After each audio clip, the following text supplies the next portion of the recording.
Good evening. Wait, I have to be able to see this. My name is Lynn Allen, and I'm the director of the School of Visual Arts at Boston University, and welcome to the first Contemporary Perspective lecture of the 2012-2013 school year. This is the 7th lecture, and we brought many distinguished and notable artists, and this lecture is no different. But first, before I begin and introduce Vik, I would like to ask you all to please turn off your cell phones so that we're not interrupted. And also to remind you that there will be a question and answer period after the lecture. We will have a microphone in either aisle. So if you have a question, just raise your hand. Because we're taping the lecture, which you can actually view on BU Universe after that's put up, if your question is not spoken into the microphone, you can't hear it on the tape. So we ask you to be patient and to raise your hand, and we'll run up and down. And so you can do that. So, to quote Vik Muniz, "I am a photographer when I photograph, and a draftsman when I draw, but an artist is what I'm always becoming." Born into a working-class family in São Paulo, Brazil, financial compensation from a gunshot wound he received trying to break up a fight allowed him to buy a ticket to New York. Yet a trip to Europe was the moment he felt he could live up to the artist title. Facing Hungarian guards without a visa, Vik was asked to prove he was an artist and sketched a clipboard picture of one of his interrogators holding a machine gun. He looked at it, Vik says, and he said, "Oh, indeed, you are an artist. Can you sign it?" After that, I could call myself an artist. The self-described low-tech illusionist has photographed tufts of cotton as representational clouds, portraits made of sugar, dirt, dust, and chocolate sauce, and images in the earth and sky made from airplanes and backhoes. In 2010, the documentary film directed by Lucy Walker featured Vik's work on one of the world's largest garbage dumps on the outskirts of Rio de Janeiro. The film, if you haven't seen it, is called Wasteland. Here he photographed an eclectic band of catadores, self-designated pickers of recyclable materials. Vik's initial idea was to paint the catadores with garbage.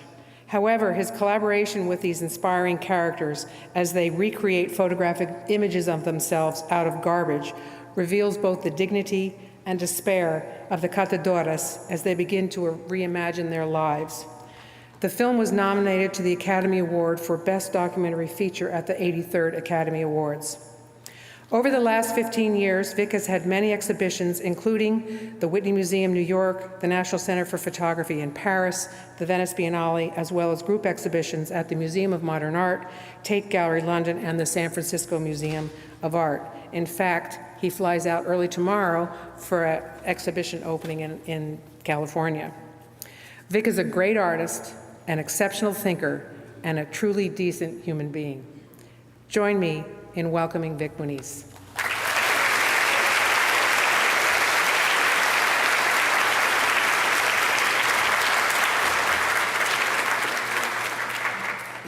Hello? Hello? Okay.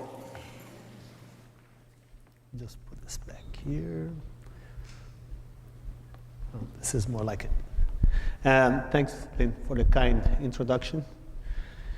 It left me, you pretty much said everything I had to say, so I think, I worked also as a waiter, as a bouncer in a roller skating rink, and I used to sell ice too. That's pretty much it. That's how I did. Thanks, everybody, for being here on a Friday afternoon, beautiful Friday afternoon, and to come to an artist talk. I thank you from the bottom of my heart because I wouldn't do that. Every time I go to an artist talk, it's just like when you have that annoying person across the dinner table who's actually telling you the movie you were about to go see. It's telling you who killed the person at the end. Because wow. It's explaining something that a priori should not need any explanation. You know, art is something that should be felt, should be something that you should not really understand. I think once you really get art, or it looks like your business in front of it is already done. Really, one of the reasons for my disliking of artist talks, you know, is that probably the artist talk is the only time that you rather hear more about the artist than the art itself. You know, I hate to go to museums and read labels with lengthy descriptions about the life of the artist, because that sort of gets in the way of understanding what's in front of me. It interferes with that a very perceptual, very direct and intuitive way of looking at what's in front of me. So I'm going to spend the last hour just talking about myself, if you don't mind. I was born in 1961 in São Paulo, Brazil. São Paulo is a huge city. It's like 30 million people live there. And I was born in the center of the city in a building where a lot of families lived. And I moved, my father found a very cheap land on the outskirts of the city, and that's where I was raised. My entire life, I've been living between states. I mean, I remember being in front, like I lived right at the border of the city.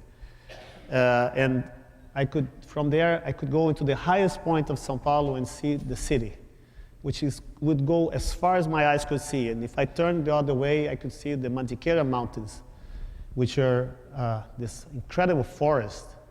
And I had the privilege of spending my childhood between nature and this really incredible city, you know, a very tough city. I remember going on top of this mountain, looking at the city like it was a sick, wheezing giant, you know. And I would look at the forest and say, oh, this forest is gonna kill this city. You know, it's gonna come in with now, 30 years later, I go back there, or 30 years, who am I kidding? 45 years later, I go back there and I look at the whole thing at city. You know, the giant is sick, but it never dies. Living in São Paulo, I think I keep thinking, it's very hard for me to start talking, you know, because I always feel that I'm crashing a party. I didn't go to art school, or I didn't spend much time in the university, and I always have a hard time, this is really crazy, explaining. I feel like I have to come up with a really good excuse for me to be in front of so many people. You know, so let me try to figure, if I come up with a good enough excuse, why am I doing here now? It's the first question that popped up to my head. Well, the reason I'm here now is because I was born in Brazil. If I was born in Boston, probably I'll be in Brazil. The reason I'm here now is because I was born poor. I think when it never really occurred to me until much later in life that creativity almost comes from necessity. It is exactly at the point where creativity rubs with possibility that you get that heat, that friction, that enables you to make really amazing things. The earliest memory I have, I'm in a sofa with my grandmother. My grandmother taught me how to read when I was 4. And she taught me how to read using the same method that she taught herself how to read, which nobody knows. She never spent a day in school, and she taught herself how to read by looking at a book really hard. You know, she looked at so hard at her children's books that she started making sense of what was a maze of signals that was incomprehensible and the chaos of signs. She started really discovering, nobody knows how, a universe of knowledge that she was able to pass to me until, you know, for her entire life. She was the most important woman in my life. The other thing is, like, I remember how she was teaching me. This is my earliest memory. I'm about 4 or 5, and she's holding my finger over an Encyclopedia Britannica. That's the only book we had at home. My father won it in a pool game, and he brought it home on a wheelbarrow. I remember the day he came in with that. And she's teaching me how to read as if she's teaching me Braille, by putting my finger over the names of words and repeating them with me, like in a sort of a tantric way. jararaca, sucuri, and I would savor the words. I remember the smell of the book. I could even feel the words as I run my fingers through it. But basically what I was doing was memorizing the entire shapes of words instead of actually reading by the phonosyllabic ways. What happened is, the reason I'm telling you this is because when I first started going to school, I was sure that by the fact that I was reading Treasure Island, when I was 7, I would be a great success. To my dismay, I could only read certain fonts. And I could not read cursive language. I could not, it took me another 2.5 years so I could write a word of my own. As I took dictation, I could not write the words, and my copybooks looked pretty much like the Egyptian wing at the Metropolitan Museum of Art. It was just, I tried to come up with a shorthand system that I started to draw parts of the words and the words that I didn't know. And by drawing them frequently, I started to draw them better. That's something that happens when kids start exchanging this very direct, instinctive, and fluid relationship to the visual world as they start apprehending more compartmentalized, more organized forms of language. As you start reading and writing, and also engaging more specific social communication, you start putting words and breaking everything that sometimes you take as a whole in sort of boxes that sort of clutter this more direct relationship that kids normally have with the visual world. And what happens is, which is terrible, is by the time we start reading and writing, we stop drawing and playing with clay. Sometimes people ask me, when did you start becoming an artist? And my answer is always the same. I don't really remember, but I remember precisely when everybody stopped being one. And it was interesting that at the time, every single kid around me was stopping, to have this relationship with the visual world. I started developing my own, and I became a weird kid. Actually, the weird kid that sits in the back and makes caricatures of teachers and pass them around. That every classroom has one. They should have many more, By drawing, I became that kid, the kid who draws. And by the time I was 14, I was asked to talk to the principal at school. I thought she was going to expel me for something I had done. But instead, she enrolled me in a championship. Was a contest for local public schools. It was an art contest, and I won first prize. And the first prize was a 1-year scholarship at a school of academic drawing,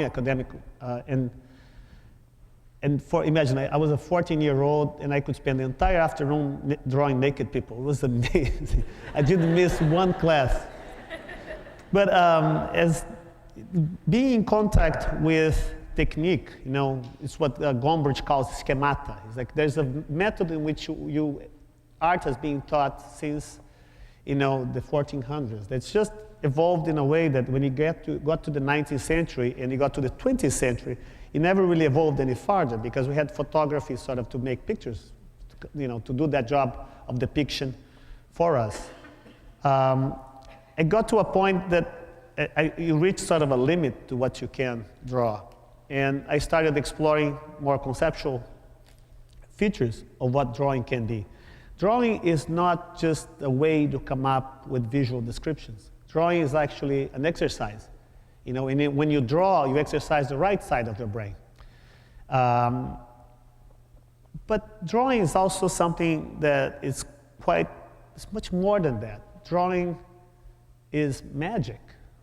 And I like to think that long time ago, 30,000 years ago, a guy walks into a cave, and this guy doesn't see things the same way we do. His perception is very rudimentary, very primitive. He probably have very basic templates that signify food or danger, but yet he saw something in a wall of a cave that looked completely novel to him. He looked in the cracks of this cave, something that looked like an animal. Not only an animal he could recognize, a bison. Not only a bison that he remembered having hunted. in a glorious hunt. He remembered the rush towards the animal, the kill, the taste, the party, the joy after the party. And then once he thought of all of these things, just looking at the cracks on the wall, the whole thing became again just a pattern of cracks.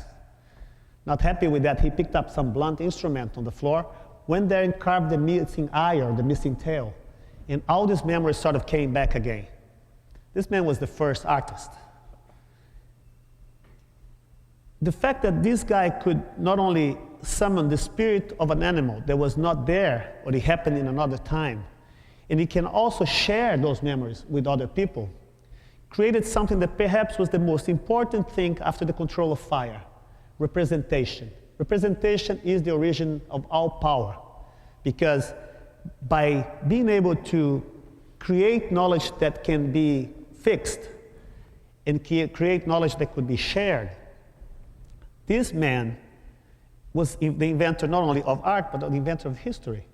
And this invention also made possible for ideas to be accumulated, and to be spread from generation to generation.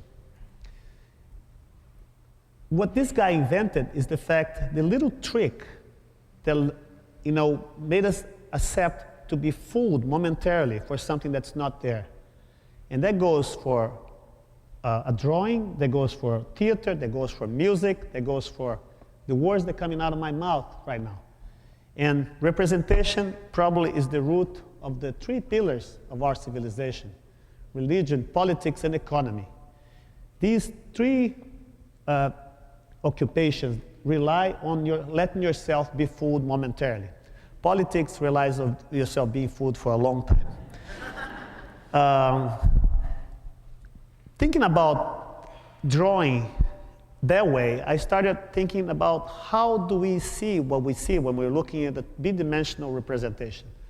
And that led me to studies that went way back from Plato, from Socrates, and from Aristotle, the whole history of how man dealt with the idea of seeing things and relating to images in relation to the visual world. There was already set a dichotomy of images that are perceived, the way we see things, and the way things are. And I felt that was essential for me in some ways. And I started becoming very interested in psychology and visual cognition. At the time in Brazil, the only available book on visual cognition was a book by James Jerome Gibson. He was a Princeton scholar who took a commission from the Air Force in the 50s to study visual perception in order to develop better interfacing for the jet fighters that were just about to be invented at the time. This guy defined the entire body as being a perceptual device, not only the eyes. And he predicted many things that say the eye itself cannot see things that there's no existence in front that's visual. It's just events that can be seen. Later here at Harvard, Kosling was this guy who was wiring the visual cortex of cats, and trying to figure out how the cat saw things. They would put like a triangle in front of a cat. Whenever he changed the shape, the neurons would go pa, pa, pa, pa, pa, pa, because you only see things that move. Everything is eventual visually. A frog does not eat a dead fly because it doesn't like the taste of it. It's because it cannot see it. The moment the fly goes like this, it goes and eats it. I was fascinated with visual theory, but I was a really poor student. So I failed to enter the School of Psychology at the University of São Paulo twice. And then I settled for another discipline that could basically fulfill my interests in psychology, representation, and rhetoric at the time, which was advertising. I love advertising, even today, because I think there are two main industries that deal with visual cognition today. One of them is powerful, has money, has technology to its side, and has a lot of, which is advertising and marketing. And the other one has freedom, which is contemporary art. But I wasn't a contemporary art at the time. I didn't think that the contemporary artist existed at all. I didn't think you could actually make a living selling art. I thought artists are just a bunch of people with straw hats without an ear, that died a long time ago miserably. And I didn't want that for myself. So when I started playing with advertising, my first job was I drove around the city, and I could never read the billboards. And I thought it was a sort of like a residual damage from my self-taught dyslexia. I taught myself how to read wrong. That's why I cannot read the signs. And I remember being with my girlfriend on the car, and I said once to her, "Can you read that?" And she said, "No, hell no." And then I went 5 kilometers slower. And I said, "What about now?" She said, "No, still can't read it." And I did that about almost, the guy had to be basically stopped for somebody to read the sign.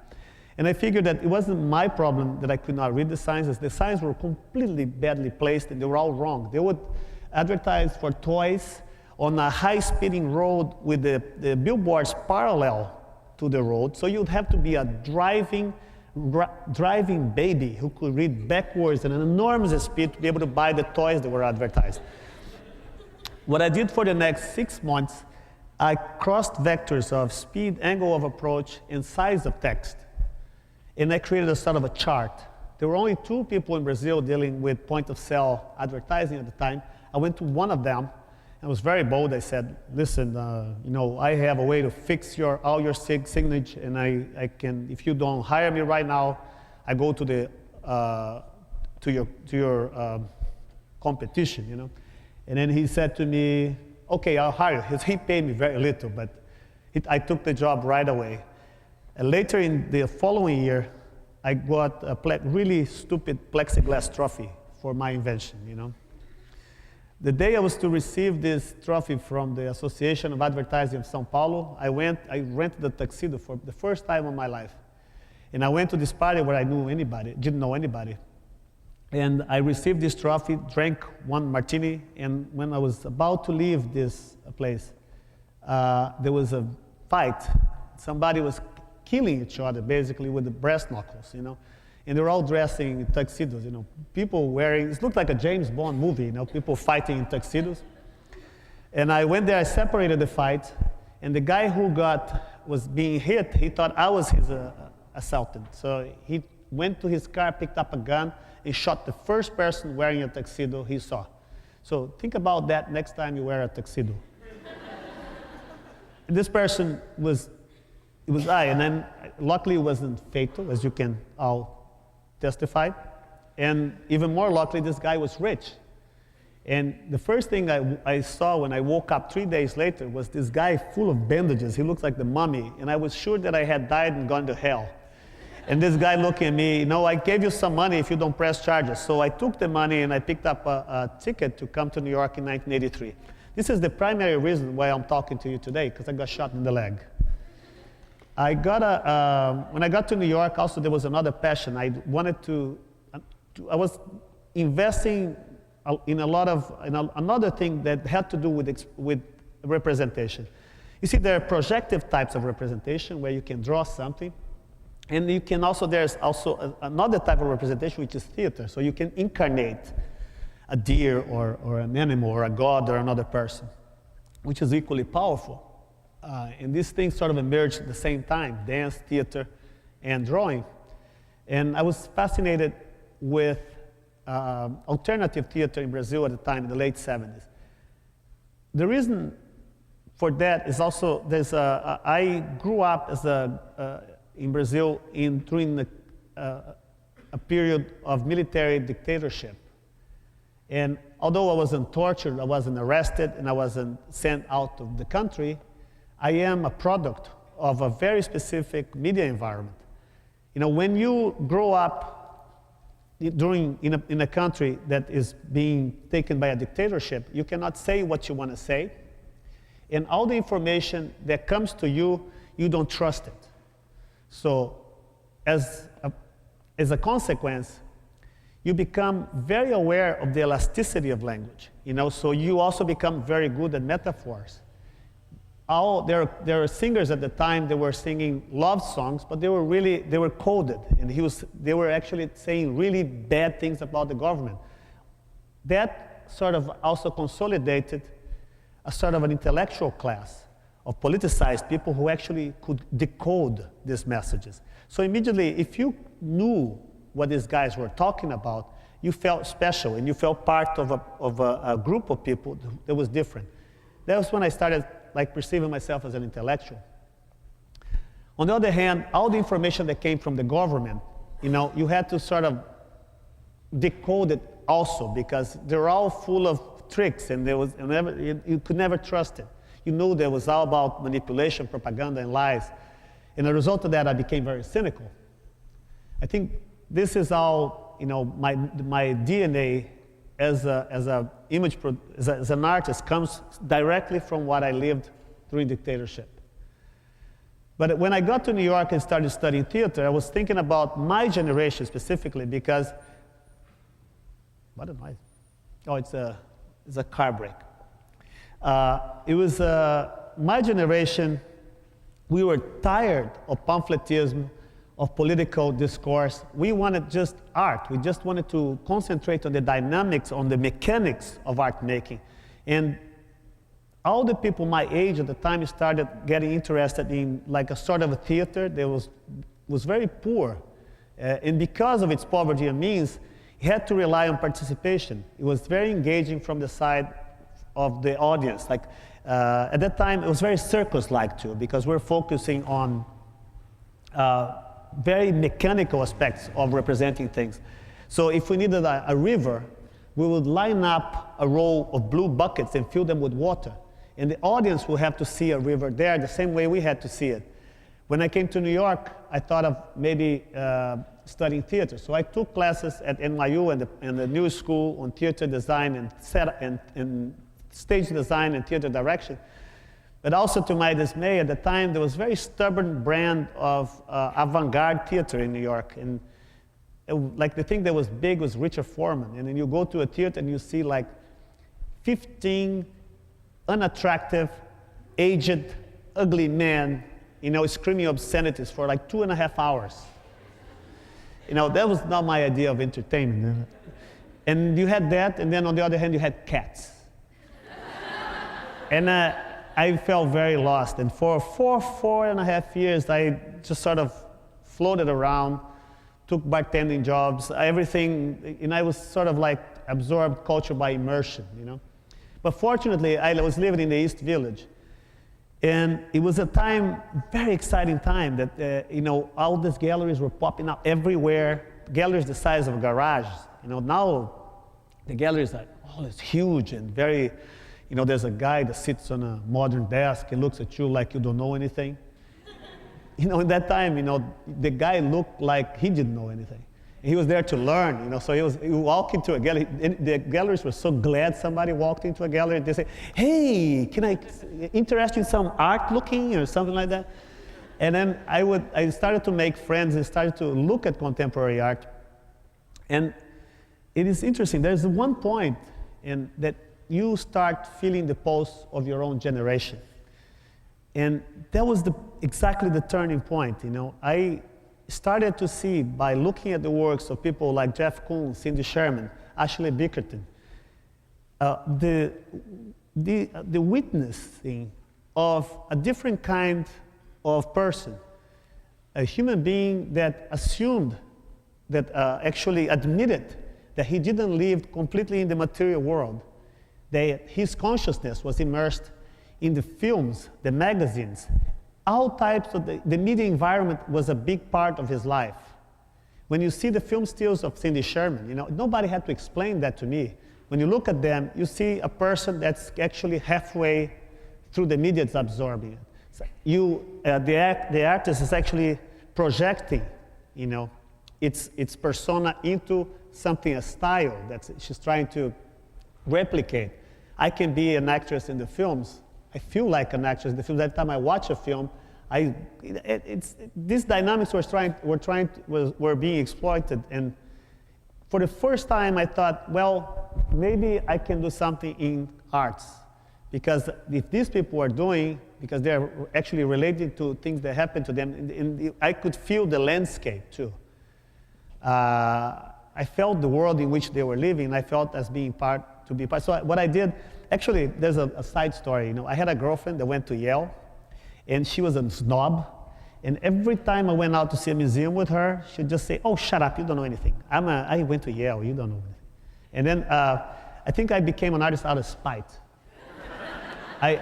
She said it so many times that I didn't know what I was talking about, and I knew more art history than she did, and I drew better than she did.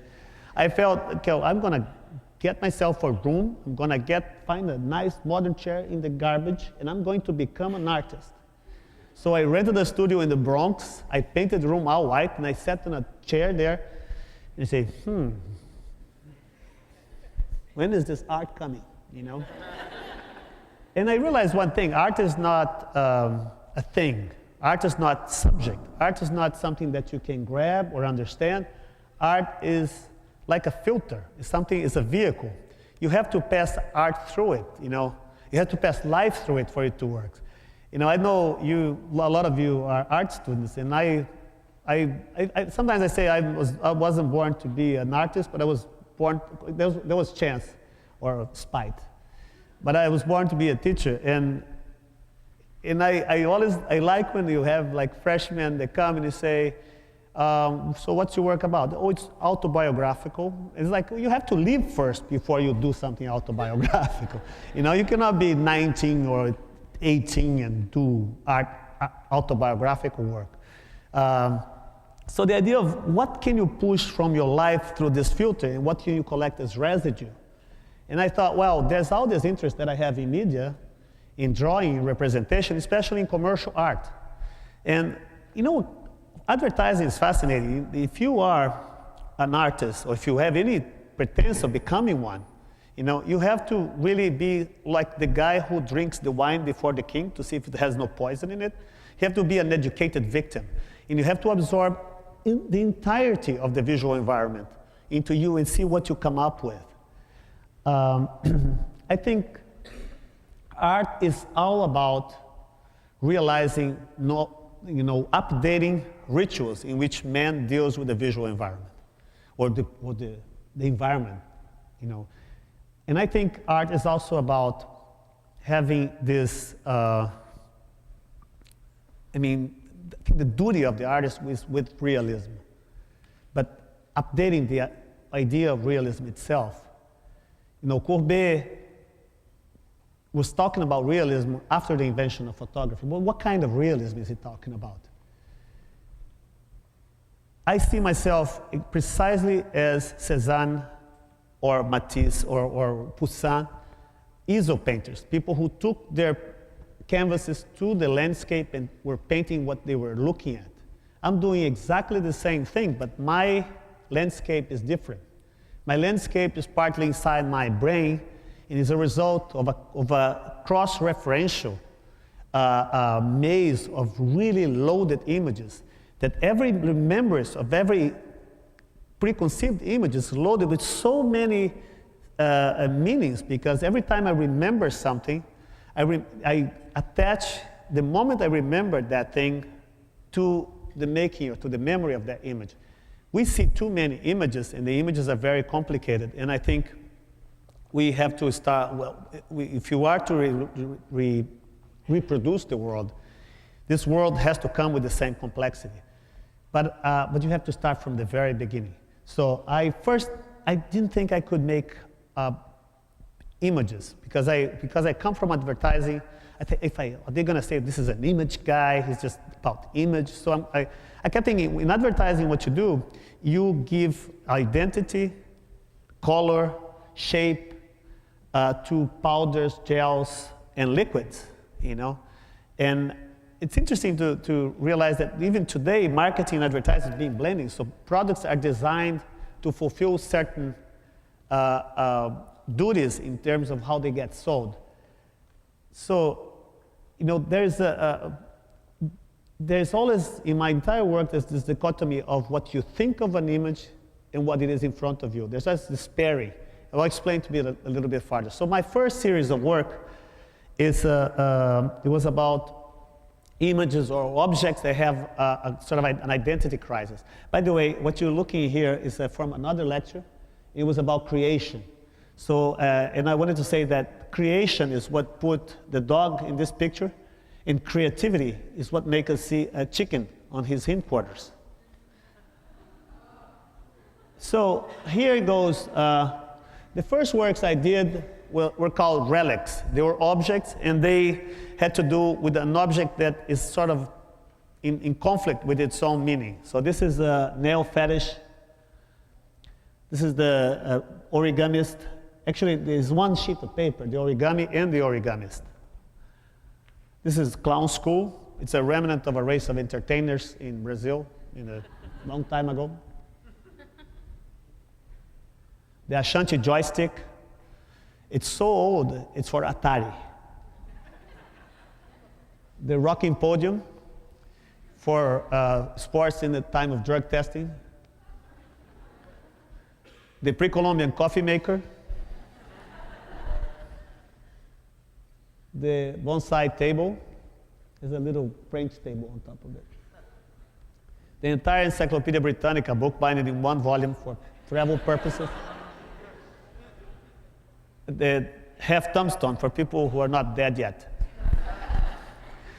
Then when I showed this in a gallery, I sold some pieces, and the gallerist brought a photographer to document this. And it was something changed in my mind, because he brought two assistants, a huge camera, flashlights, and for me, it was the apotheosis of the object, the fact that the day it got photographed. And I never felt so good about the object. And he photographed this object and came out with beautiful 8x10 chromes like this.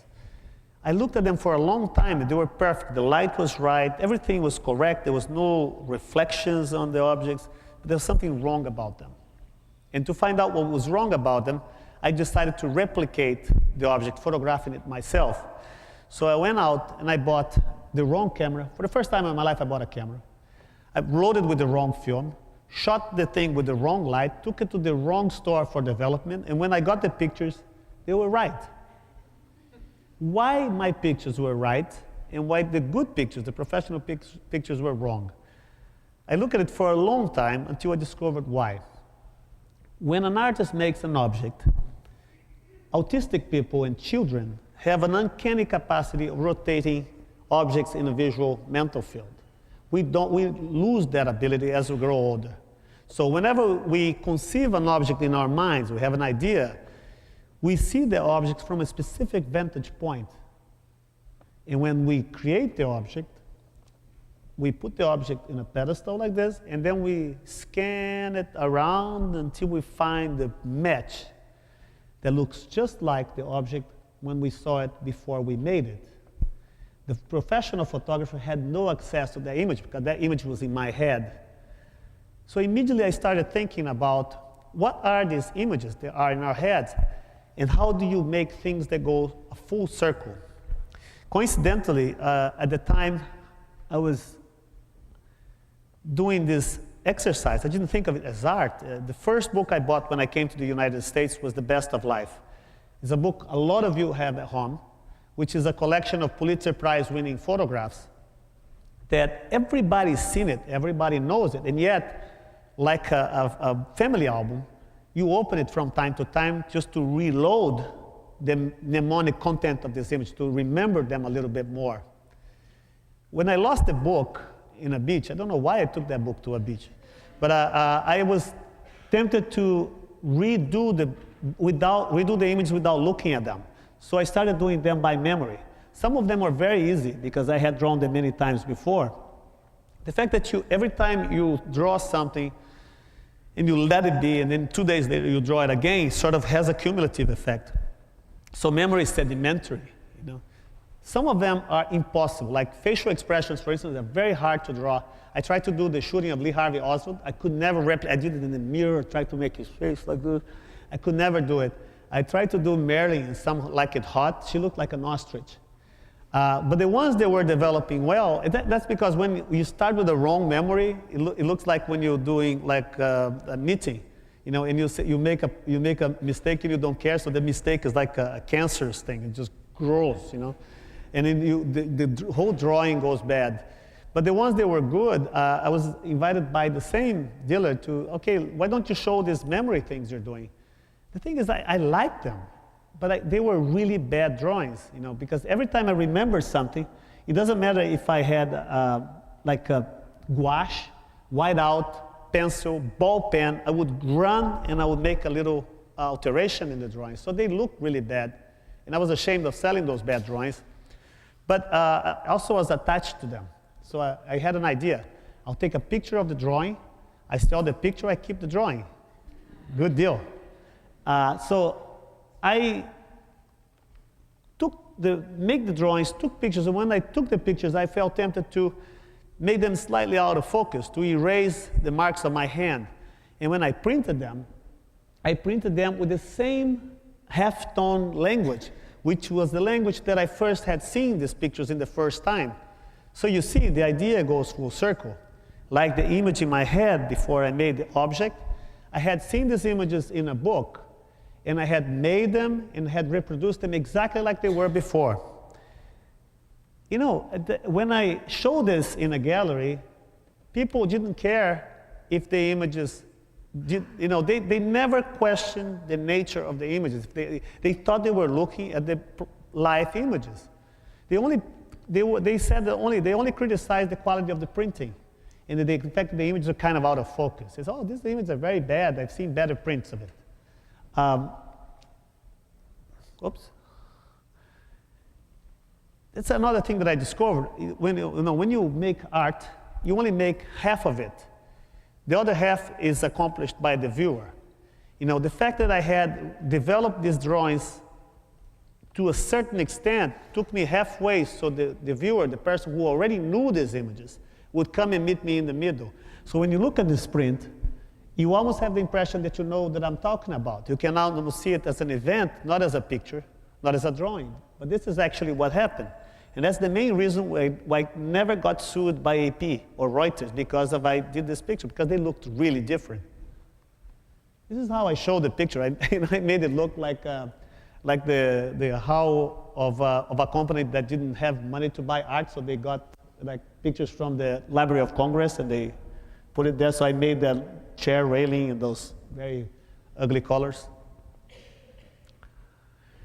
Talking about images inside your head, you start thinking about projection. Everybody looks at clouds and sees things in clouds. The fact that's interesting enough, the fact that we can see something into something else, like our example of the caveman. But more important than that is that you can only see one thing at a time. When you look at this, you see a cloud, a lump of cotton, and a man rowing a boat. But the moment you see the man rowing a boat, you lose the cotton, you lose the cloud. The moment you see cloud, you lose the man rowing the boat, you lose cotton, and so on. We have a handicap called attention that only allows you to see one meaning at a time. But we also can see whatever we want at any given time. That's what's called multistable images. And the fact that you can see different things in a single image allows you to develop what I call a frontal narrative, which is as you approach the image, as if you were approaching a billboard, the image changes meaning. And it allows you to reveal and to insert a lot of complexity into the reading of these images. Oh, this is a long story. Okay, I'll tell you. I was thinking about accidental images, right? Like clouds, stains on cows, and things like that. And I was I was doing a project for the Munster project, the sculpture project for the city of Munster. And this is when the European nations started to be put together. So all the European countries were going around the euro, and all the thing was going on. And I wanted to actually paint the maps of European countries on cows and just let roam around the city. So when you see like Malta, you don't know what Malta looks like. It would be just like a cow, Then you see Italy, you go, well, wait a minute, these cows, they're sinister. There's something about them. So I was spending time in France. I asked the farmer that had a farm above if he could lend me his cows so I could paint on them. And then I said, Mr. Farmer, can I paint on your cows? He said, no. And I said, well, can I paint France on your cows? And I said, okay, you can paint France on that cow. I said, that one? He said, no, the ugly one next to it. And when it's done, you wash it, and then you paint another country on it. So I went down to the city. I bought supposedly erasable paint or washable paint. And I was born in São Paulo. I saw my first cow when I was 12. I am terrified by any animal larger than myself. And very silly, I bought a road map, with a map of France. I tied the cow to a stump, and the wind started blowing, and the cow enjoyed enormously the fact that I was painting on her, and came after me. The paint started running, and I started going like this, afraid of the cow. I tried to do Spain. I tried to do the Czech Republic. The only thing I could do was that cow. And then by the time I went to wash it, it didn't work. The paint didn't come up. The guy got furious with me, and that cow is probably walking around the picture of itself even today. I tell you that because this is probably the smallest series I've ever worked on. I always work in series because what you do with series, you are able to, instead of thinking of making a huge masterpiece, you have a little more cinematic sequencing that allows you to use what you know from one piece into another until a cycle gets closed and you get tired of doing it. It's another thing that really, when you look at a drawing, you just think of it, or you judge it by the degree of likeness that it bears to whatever it's trying to represent. But a drawing is a lot more than that. So I wanted people to look at drawings a little deeper. So instead of drawing with graphite, I made photographs that looked just like pencil drawings, but they were photographs of wire sculptures. But then, wait a minute, then you're looking at something and you go, oh, it's a pencil drawing. And then you get closer and say, wait, it's not. Is it bidimensional? How deep it goes? How big it is? When it was made? And before you know, you're asking the ambiguity that photography sort of creates in front of the sculpture, tempts you to fill this void of meaning with a lot of questioning. And before you know, you're not just looking at something, you're just thinking about the way you're looking at something. So that is the way I started using this multistable image. This is monkey with Leica. This is relaxation. And you do things like every single work you try to learn something, like trying to represent wire filament with wire, something like that. So every piece has a little bit a novel thing that you're trying to explore. From lines, and my work is very boring in a way that I follow the same, a very, very obvious path of how representation was invented. It was a study that I conducted in a very linear way. First types of representation were just linear representation, and then at one point, the other caveman went there, looked at the guy, and said, well, that doesn't look like a bison anymore. It's just a line. He did some shading, and then it go, whoa. And it went on. It's been, even to our days, the whole history of representation is the history of technologies of image making as they sort of move away from the cynicism of the people who actually get to know how they're made. So I tried to do landscapes with wire, and it didn't work, so I started making them with thread. And when you look at these things, they're about this big. You look at them, and they are, you see two types of conflicting types of representation. One is like pictorial perspective, and this topographic perspective that the thread makes on top of the paper. And you don't know what to look at it, so you get sort of arrested in these two types of reading. In Florence, the doors of the baptistry were done by Lorenzo Ghiberti. And this man, I went to see this around this time, and he did something amazing. He used a very old form of representation, which was relief, and he combined that with three-point perspective. When you look at these panels, you never know what you look at. It's totally overkill. and you sort of like try to get a way out of it, but something happens when you're looking at it. And mostly this is what I am usually trying to provoke in the viewer to begin with, a physical perceptual reaction, because that works for the director of the museum and it works for the guard of the museum. It works for young people, for old people, for anybody who has eyes. And it worked, and that has something to do with my upbringing too. I was born in a very poor family. My parents, the first time they stepped in a gallery or in a museum was to see my work. They'd never been to a museum. They never had a courage to step inside a museum. And a lot of artists of my age would be very proud to say that they make art for very intelligent, smart, specialized people. I make art for my mother, and I'm not ashamed of that. I think art that makes you feel something immediately, independent of how you know about it, has to be very intelligent. On the opposite, whenever you see something that communicates very directly to you, most of critics would say that it's facile, it's easy, it's because something is accessible, it cannot be intelligent. Because something is beautiful, it cannot be intelligent. There is intelligence in beauty, and there is intelligence in the way an image is able to spread or to be understood or be felt by everybody. I made one of these, from threads, I went to, it was a general course, to points. This, I was almost, during the recession of the early 90s, I almost gave up being an artist. I didn't sell work for months. And I was about to get a job when I got a proposal from a guy that wanted to trade some work for vacation.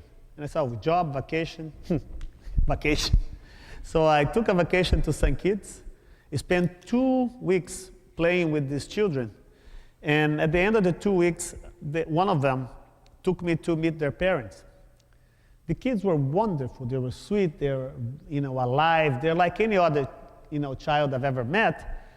But their parents were weary, tired, worried, humorless from working 14-hour-a-day shifts at the sugarcane harvest. When I came to New York, I started thinking about the difference between the children and those grown-ups and what was taken from those children for them to become grown-ups like those. And I was reading this poem remind me of this poem by this Brazilian poet, Ferreira Goulart, where he starts saying, where does sugar come from? Does it come from the store? Does it come from the deposit? Does it come from the warehouse? And he ends up this, quest for where the sugar comes from with the words, it's from the bitter life of bitter people that I sweetened my coffee in this marvelous morning in Ipanema. I was drinking coffee exactly at that time, and I thought, it's sugar. There's the idea of this, this materialization. It was very interesting how materials have the importance of the material of the reading of an image. So I got black paper, and to my surprise, it was very easy to draw with sugar, much easier than to draw with pencil. Pencil you have to erase, sugar you just go and it's sweet, tastes good. So, but what was interesting too is that when I started showing this picture, at the end of every portrait, I put them in a little jar, and I called them the Sugar Children. I showed this in the back of a gallery on Soho, and the reviewer of the New York Times that came to review the show, the front of the gallery, saw this, and he wrote a really lengthy review. And 1 month later, was invited to be part of the new photography show at the Museum of Modern Art. I owe all my career to these children. And for me, the most important thing is that these works are hanging at the Metropolitan, they're hanging at the Tate, they're hanging at the Museum of Modern Art, and they're hanging at the library in St. Kitts, where the pictures come from. Around the time I was doing these pictures, I had a UPS driver. His name was William. William, he would come, and one day he helped me with a box upstairs. And then he looked at one of these pictures, and he said, what is this? Is this some kind of art or something? And I said, yeah, well, what do you think it is? And he looked at it, he said, Yeah, it's like a photograph, a drawing, and he went on and on until I actually told him about how it was, and he said, well, I really like this. I deliver art in all these galleries. I think most of it's crap, but I like this. Next week, he came with an envelope this big, and he said to me, what are you working at? Yeah? So I said, so he became my critic. One day he came in and he looked at one of those thread pieces I was about to take to the gallery for a show, and he said, I don't like this one. Because you made it too big and you betrayed the relationship between the real size of the thread to the size of the photograph. Therefore, it looks like something that's not there. And I really, really don't like this one. I said to him, maybe you're right, but now I have to take it to the gallery. I took it to the gallery the same night of the opening for this show at Robert Miller. I sat across at the dinner from a famous New York critic, and he said to me, I've been following your work, but I didn't like your work. There's the one that you have in the show. I said, why is that? Because, when you're making them smaller, they have a relationship to the line, to the thread, and now that you made them bigger. And I said, you gotta be right, because my UPS driver said exactly the same thing. This guy never spoke to me again. But I'm telling you about William, because William became a friend, and these sugar children became very emblematic of my work, and also my relationship to human causes. And there were supposed to be 7 pictures. The 7th one, the moment I was about to photograph it, I bumped the tripod to the table and the whole thing shifted, so I could never have it in the show. So there are 6 children. The 7th sugar children is unique, and is the portrait of the daughter of William that I made when she was born. And when about 2 years later, I had my first retrospective at ICP. And for the first time in my life, I felt that I was a photographer. Because there were all the curators from the Museum of Modern Art, the Metropolitan Museum, and they were validating what I was doing as a photographer. For me, who never owned a camera, it was a big deal. But it looked like it was a perfect moment in my career. But I didn't know it could be even more perfect when William came, and he showed me a Polaroid of my photograph hanging on his mantelpiece. And I still get goosebumps when I think about it, because I was hanging in the walls of a museum, and I was hanging in the walls of William, in his house. And he had the same appreciation and the same understanding for my work as anybody else did. I mean, that was complete, and that's what I felt that where my work should be. So I decided then that I would never make work for a specific group of people, that I would have to impress everybody the same way. And in art, I think the greatest quest for contemporary art is to attain relevance. That carries no prejudice. You're showing work independently to the person you show. By doing the thing with sugar, I thought maybe I can add another layer, make the photographs even more complicated. So I thought maybe I should make photographs with things that have taste. But what should I use? I thought of using chocolate, because chocolate is, at the same time, is an industrial invention. It's also a cultural invention. When you think about chocolate, you think about many things. Guilt, scatology. You think about romance. It's brown and gooey. How can it be romantic? But I make these things very small like this, and I have to do them very quickly.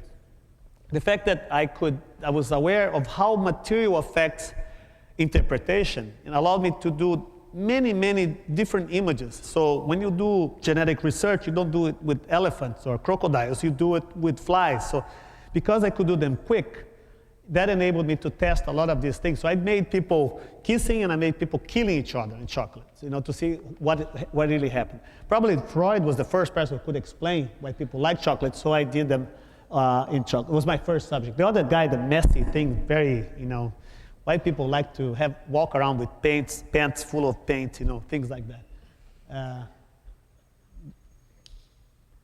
I always like pictures of crowds, too. Sometimes you go back to things. These are like Piranesi imaginary prisons. I started using larger, museums started to grow larger around this time. Paper also started to come in large sizes. And I am one of these artists that went from looking at photographs as photographs to looking at photographs as art that can be hung in houses the same way paintings can be hung in houses. And then it's around the early 90s, I remember, and also compete in price with paintings. I think John Groover was the first person to sell a photograph for over $10,000, followed then by Cindy Sherman. But the thing is, like, as galleries started to grow, paper started to be offered in larger sizes, photographers started to think of themselves as painters, you know? And I think it was interesting because they emphasized it heated up the discourse between photography and painting. And my work was right at the middle all the time, you know. The fact that I'm saying that is that these works, they're so sharp. They're shot with an 8x10 camera. They're very large, but you can see a picture of myself in every single pinhead, something that you cannot see from the projection.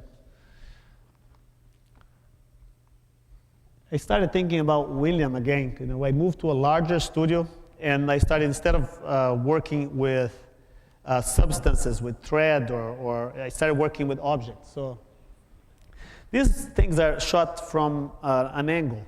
The drawing itself does not look rectangular when it's on the floor. It looks trapezoidal and very elongated, so it's an anamorphosis, you know. So only from where I'm looking at the camera that this thing looks rectangular. After doing toys that had to do something to do with the subject, I started exploring the idea of toy as a medium in itself. Because toys are always a medium, you know. When before you learn how to cook, you learn how to cook with a toy. Before you play with knives, you play with plastic knives. Actually, this is me with a horrible migraine. It's based on Bastian Nader, I'm Too Sad to Tell You. And all these works have to do with fantasy and lying.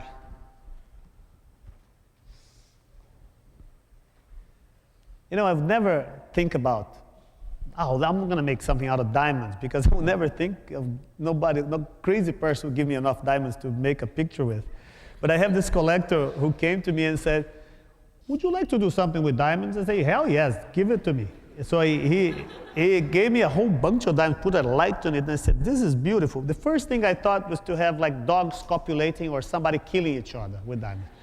But then I thought it would be too sophomoric. So I decided, I'm going to do the most obvious thing. I'm going to make, and I am not, I'm going to brave the paradigm of the poster store iconography. You know, I love Chaplin, James Dean. All these images are so exhausted. And I'm going to make pictures of Hollywood divas with diamonds. The thing is, that emphasized the fact that whatever you take a picture of sort of becomes or sucks up the value of what you're trying to portray. If you have a picture of diamonds, people buy it as if they were diamonds. And it's amazing how fast this piece is sold. And the fact that if you have a small diamond, the guy didn't give me big diamonds, you know, he wasn't crazy. He gave it to me a whole bunch of tiny ones. They were I kept asking for more. But he gave me small ones that I could draw with. But the diamonds are so sharp and they're so hard that if you enlarge them with a very sharp camera, you fool, even a diamond specialist will know that these are real diamonds, but he won't know the size. So they look like 50-carat diamonds. And there was a guy from Antwerp that came with a collector, and he looked at those. He almost cried because he thought he was out of business. If there were that many big diamonds like this, you know, they would be worthless. I was so ashamed of showing this because they sold so fast. I never showed them in a gallery. So I had to make like caviar monsters to go with them. You know, diamonds and divas are the idea of freezing beauty in one state, and monsters are always a kind of ambiguous. They're always transforming, so eggs could be a good thing. It had to be chic, though. A much larger studio, this time in Brazil. You know, I have a studio that is between two hills occupied by two drug factions, you know, drug traffic factions. One of them is the Comando Vermelho, the other one is the Third Commando. And this place is nicknamed the Gaza Strip. So I see sometimes at night, I see tracing bullets, you know. The situation in Rio is getting a lot better, but it was fun to be there and work on these things for 4 or 5 years.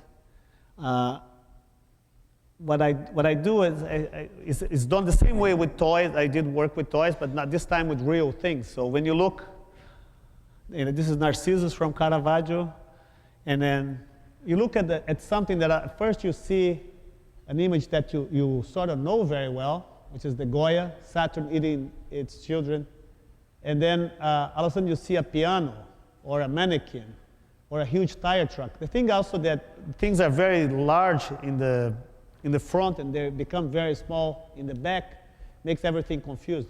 But they are in perspective, you know. It took me 6 months to make this picture because I had to figure out so many things, exposure. And besides that, my studio was right next to Avenida Brasil, which is a busy road with lots of potholes. So every time a truck or a bus went by, everything shook. So I had to get kids with walkie-talkies, like 150 meters at the stoplight to say, oh, it's red, so you could. It's hard to find a proper interface to deal with this. Oops, things. It's another thing that I do. I work in many different scales all the time, so it keeps me from getting bored on a specific kind of work, and also many fronts, inside and outside the studio. This I do in the studio, and I can only do it while it's there. It stays right underneath the camera, and what I do is it's very distant, because I have to work with masks, I have to work with gloves. This is pure pigment, and I make the pictures by pushing it with the odontological tools, grain by grain, until I get the image. This, for instance, took me 6.5 months to make. And the red is cadmium, so you're actually drawing with poison, which is a good idea and a bad idea at the same time, you know? So you have to wear masks so you don't breathe in the poison, and also you don't breathe out, otherwise it becomes a cloud of ugly smoke.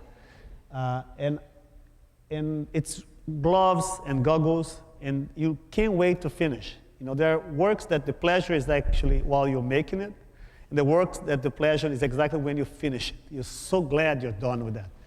So this took me 6.5 months, and this took me 1 week, and I sell them for exactly the same price. Can you believe it?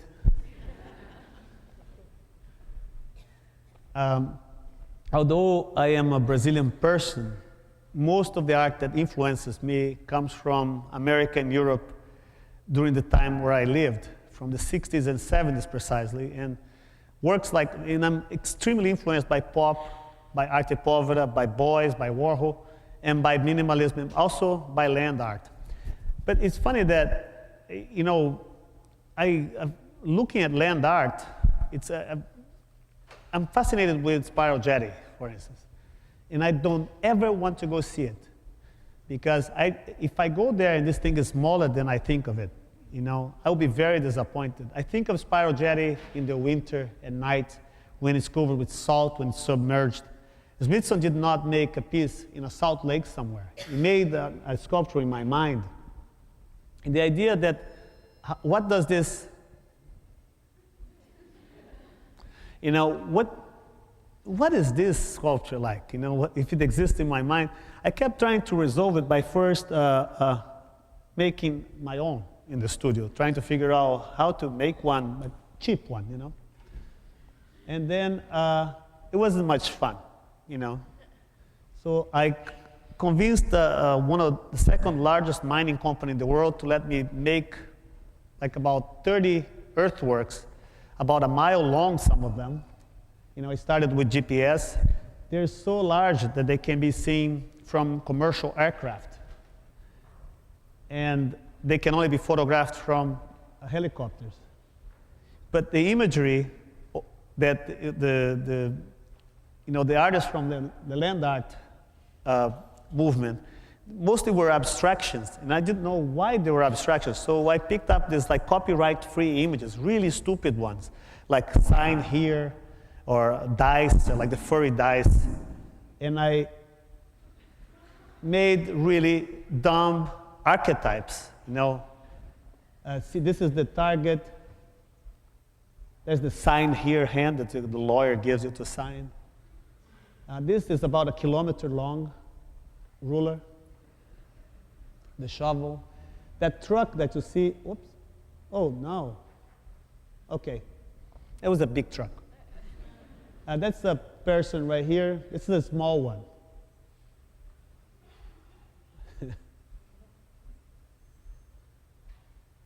And you see, like this right here is a building. And there's a village here, but it's too dark to see. Another thing that I do whenever somebody is willing to help me pay for it is I may have a plane draw this really cartoony clouds. And imagine you walking in Boston on a beautiful day like this, and you look at a cloud, but then you say, wait a minute. You know, a cloud is something that you want to see in the sky, but you expect to see, but never in the form of a drawing. So it's a cloud and the symbol of a cloud, too. This one, I did it in Arizona in 2000. And you can tell it's the first one I did because it looks like a sombrero. I was happy to be able to make it anyway. And then I started making better ones. This one's a 2001 in New York City. You know, it's a very lucky thing I did in the before September, because you know you won't see any airplanes drawing little clouds on top of Manhattan any longer. And what I wanted to do is just to draw a cloud that didn't mean anything but a cloud. But yet, you know, when I made these pictures, I got a letter from a couple from Manhattan, and they told me, it's a very sad story actually, that their son had died at the age of 50. And he was a major figure on the Little League baseball scene, and he owned like some sports bars in Manhattan. And she told me that the reason she was writing me is that the day his cortege was going West Side Highway, everybody looked up and they saw a huge baseball glove. And I said, it wasn't me, it was the wind, you know. It was supposed to be just a cloud. That one is over Miami, and it came out very phallic, but it was supposed to be just a cloud. This is part of what I've been here for. You know, I've been the whole week at the Media Lab at MIT trying to figure out for years I've been drawing castles. Every time I see a castle, I use this 19th century pre-photographic device called camera lucida, which is basically a prism that lets you project what's in front of you on the table or a drawing surface. So all you have to do is to trace it. The Talbot, the inventor of photography himself, was a practitioner of camera lucida. When he used to go to spend his vacations in Lake Como in Italy, he took the device and he discovered to his dismay that he was really bad at it. He really sucked. And then he went on and invented photography to fix that. I thought of relying on a pre-photographic machinery because what I wanted to do was to start with something extremely big and extremely old and take it to something extremely small and extremely new. So what I did, I transferred those drawings so they could be etched into single grains of sand.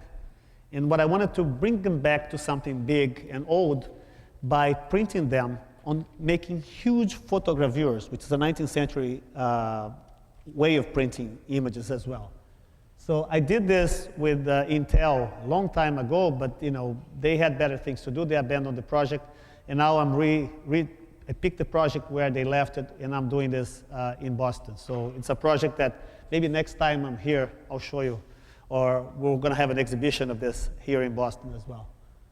So you make big things or make small things, and then you work in the studio by yourself. And what if you bring people to work with you in the studio? You know, when you're a young artist, all you want to do is to impress people with your abilities, with your knowledge, with your, you know, physical beauty. And then at one point, you know, you realize that you go after this muse, art, the muse. 20 years after going after this broad, you have never met her. You're gonna go, well, where is she? You know, where am I going to? Where is this muse thing? And you have to realize that you run out of excuses. And the first question is, what is it that I'm doing? I know that I'm doing with a certain degree of success, and I'm pretty proficient in doing this, but what is art and what does it do really? And you start having to prove to yourself that what you're doing is actually worth something. I went through this process because I was working on a retrospective exhibition, and I was also working in a catalogue raisonné. So you start like getting tired of yourself somehow. And then I had to do something to really re-inject some belief in what I was doing. And I thought, if this thing exists, it's supposed to exist in spite of the fact that this person doesn't know anything about it. And if this thing exists, it's supposed to exist with no added, with nothing coming, nothing new. No, well, the idea is that I would like to work with somebody who has no contact with art whatsoever, has never had an art book, never been to a museum, and invite these people to come and do an art piece in my studio with me, precisely, to be more precise, their own portraits. And if I can change their lives by removing them from the context with where they were, you know, and help them realize an art project that is basically, it's only made with something that they live with, that don't add anything to it except the removal, except the fact that I'm taking them from that environment and asking them to represent themselves with the materials they use for their survival. If I can make that change, then it does exist. And to my, you know, I was very happy that I really proved that. And if you haven't seen the film, I really, you know, it's not because it's my film. It's not even mine. It's the other director. And I'm not selling anything here, though I'm going to show you a trailer. But it's a really cool film, and I hope you have a chance to watch it. What I did first, when you come to a garbage dump, Gramacho is the largest garbage dump in the world. It just closed. And the first thing is it's overbearing to the senses. The noise is unbearable. The garbage has a noise. It's a crackling noise. When you go on top of these heaps, they're like 50-meter high, 150 feet high. The floor, the soil is loose. So when you walk, everything shakes as if you're walking on jello. So it has a tactile element to it. And above all, the visual element is very strong because garbage is something that's right in between object and substance. So your eyes keep looking for things to anchor itself to sort of things that you can recognize, and you fail to recognize it every time. It's very also distractive, you know. So 2 hours in a dump, you get completely tired. Your senses are completely wasted. And I keep imagining these people spend their lives in there. And if you could, for 1 second, imagine what would be your life if you had to live with all the garbage you ever produced for the last 40 years. Imagine how it is to live with the garbage that everybody in the city has produced for the last 40 years. If you make a cut through the heap of 150 feet, you know, you'll find the whole archaeology of things there. It will be like 8-track players, and after a certain point, the VCRs, you know. And if you're under 40 and you lived in Rio, your diapers are still there. So it was fascinating to work with these people, and what was more fascinating was not to realize how different or how amazing that it was to work with such different people. It was actually to realize how much we are the same and how much we expect the same from things. I think art at one point was a way to connect people. And it wasn't based on this structure that we see here. It's a lot of people looking at one person talking. It was everybody working on it together. Recently, I've been very fond of creating projects that involve great participation. So this is one of them. I'm going to play this very quickly. And we're almost at the end. Don't worry, you're going to eat in a second. So they're portraits of the people that I took, and then I invited them to come to work with recyclable materials and garbage in the studio. And see, that's what it looks like up close. And this is the trailer. I didn't make the trailer, by the way, huh?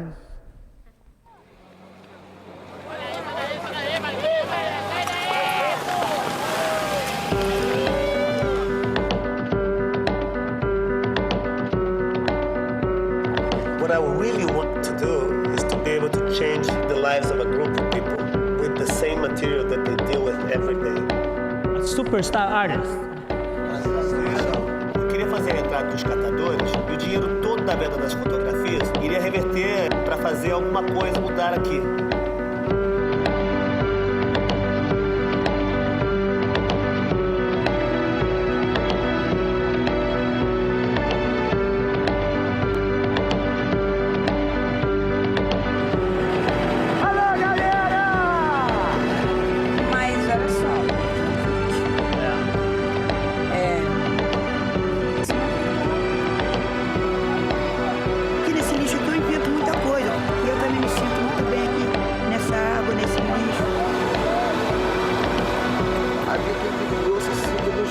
Que estava escrito Príncipe de Maquiavel. Aí me deu uma neurose de ler.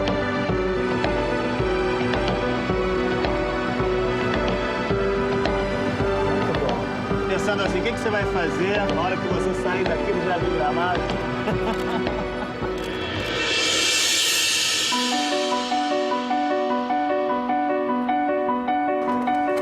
O momento onde uma coisa se transforma em outra é o momento mais bonito. Aquele momento é um momento mágico mesmo.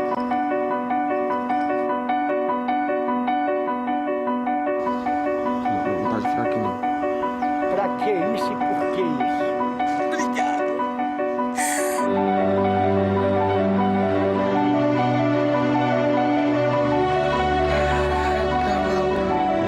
Eu nunca imaginei uma obra de arte.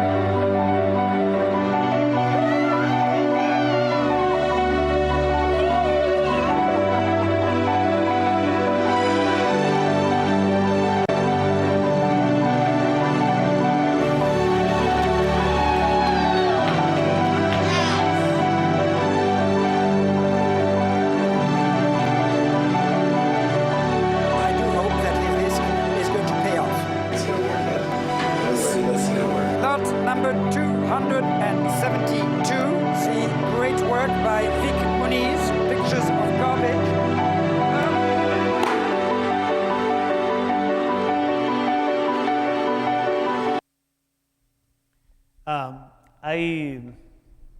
It's good that he doesn't tell you how much the piece fetched, so you have to watch the film now. Being also a sort of a witness, or my work has been gone through a very interesting moment in the history of the photographic medium, which is exactly when it starts to lose its importance as a document. You know, when photography was invented or was announced in 1839, the next days the newspapers hailed the death of painting. And yet you can go to a store here and buy oil paint, and painting is still a very important medium. Photography did not kill painting. Photography liberated painting from its relation to its obligation to the factual world. After the invention of photography, painting no longer had to represent things as they were. Painting could be what Leonardo said, cosa mentale, something of the mind. And the question that was probably the first thing that occurred in the minds of the painters after the invention of photography was, okay, so what is painting then? I think Picasso said, now I know where painting is not, so what it is. And I think the same question should be asked now by photographers at the moment where digital imaging has sort of come back from the dead to haunt photography in the guise of painting. Or the painting has come back as the form of digital imaging. And I think it's a very interesting moment because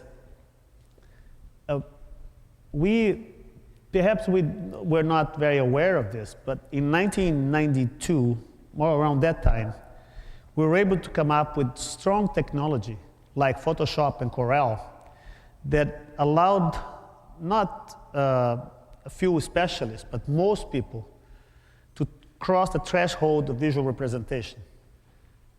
After the invention of these powerful imaging techniques, seeing is not believing any longer.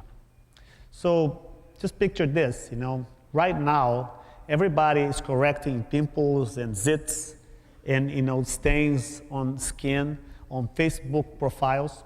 And in about 60 years from now, these people are going to look at these pictures and they're going to look just like they look today. And they're going to ask, what happened? If this is enough of a weird thing to think about, because it reflects a form of behavior at a very personal level, think of what can happen in a collective, in a social scale. Not so long ago, I saw a defense secretary, showing up very blurry pictures as a justification for the invasion of a sovereign country. Pictures bear weight. They convince people of doing things. If the pictures no longer bear a relationship to reality, especially when for the entire existence of the medium of photography, we trusted it single-handedly and without thinking of an alternative as a sort of a container for all our memories, personal and collective. How do we deal with history in a post-photographic environment? How do we continue to piling up information or passing it on when this visual document is not based on convention? You see, before, it was just for us to look at this podium and say, it's here. If everybody agrees that this podium is here, so it is here. Or if we can show a picture of it that it was here yesterday, people would agree. Right now, when we're looking for validity, when we're looking for some authenticity, we don't look at the thing, but we look at where nobody looks at. We look at the back, we look at the bottom, we look at code. Because the truth of everything now, instead of being visual, it's becoming invisible. Instead of being something that can be shared, it's becoming something that can only be shared between certain people. It's not based on convention, it's based on exclusivity. So, truth by exclusion, how truth it is. I believe that only if we develop, and if it's a joint effort, if this permeates the school system, a really intense understanding of what images are, what they're capable of doing.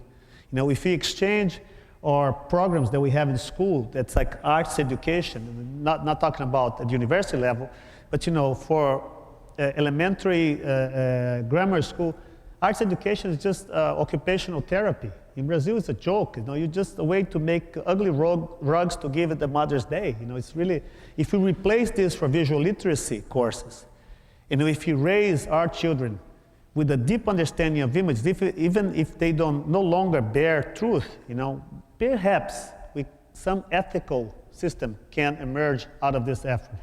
Otherwise, I'm very pessimistic of what can happen. But I'm also very happy to be living in a time where these questions are taking place. Paper is something that's changing a lot.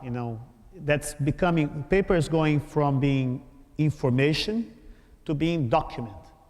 Paper, I'm one of these people who actually look at all the news in the internet and then open the paper to see if they really happened, And paper is becoming an obsession of mine in the recent years, and I've been working the idea of paper as support. So these are it's very hard to explain them because they're really crazy collages, And they deal with cognition, because when they're handmade, every single piece of paper is cut by hand. And when you look at, like this woman here, for instance, she looks really good. She's like the hottest baby in the whole crowd. When you look close, the piece, she looks like a jack-o'-lantern. It's your brains that's making her look good. I'm going to show you some more of this. The idea of, and I always use textural paper to make it thick and interesting. These are very large images, by the way. And also, based on the garbage thing, I keep thinking of the way we are looking at magazines, and we're actually selecting, editing information that we can use. But what happens with the peripheral information that's around? What do we do with that? Computer screens, at the same time, they're like multitasking, so there are always these things happening. And that thing goes somewhere into the brain. I've been trying to figure out what they are. And in my opinion, they end up being the real support for the things that we edit, that we can use, and that we can make sense of. In fact, I've been really realizing after working with garbage that we actually take, when you see the person in those garbage drawings, actually the person is where the garbage isn't. So most of the ideas that we are able, in our very, clustered brains, the ideas that we can single out, that we can actually pay attention to, and actually, all the ideas and forms that we can formulate, it's just a matter of hygiene. So as we push out the clutter, we actually, get to see things that in a more clear way, or get to see things as ideas. These are made with ripped pieces of magazine. They're very thick and they're very textural. And when you look at these pictures, you don't know, because they're very sharp, you don't know if you're looking at real paper or a picture of paper. Only an Englishman would put a zebra against a green background.